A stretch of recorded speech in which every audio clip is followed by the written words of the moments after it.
რაც შემეხება მე კიდევ ერთხელ მე NGO-ში არ ყოფილი. პაპუაშვილს, რომელიც გუშინ ამტკიცებდა, რომ არასამთავრობო სექტორში არასდროს ყოფილა, დღეს წარსული შეახსენეს. გავრცელდა 2013 წლის ფოტოები, სადაც ის საიას ოფისში ერთ-ერთ შეხვედრას ესწრება. პაპუაშვილი პოლიტიკაში მოსვლამდე გერმანიის საერთაშორისო თანამშრომლობის საზოგადოების თანამშრომელი იყო. რუსთავის აზოტის გაფიცული თანამშრომლების ინფორმაციით ადმინისტრაციამ დღეს მათ პირობა წაუყენა. თუ არ მოხდება მთლიანი ქარხნის გაშვება, გააჩერებენ ჟანგბადის წარმოებას, რაც გამოიწვევს საავადმყოფოების ჟანგბადის გარეშე დარჩენას.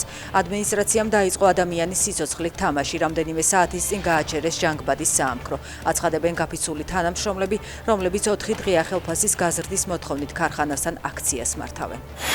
შინაგან საქმეთა სამინისტროს დაცვის პოლიციის თანამშრომელმა ბათუმის ბულვარში გარევაჭრობის მფარველობის სანაცვლოდ ქრთამი აიღო. 23 წლის კაცი გენერალურმა ინსპექციამ დააკავა. გავრცელდა ფარული ვიდეო მასალაც, სადაც ფულის გადაცემა ჩანს, თუმცა რა რაოდენობის თანხა აიღო დაცვის პოლიციელმა უცნობია.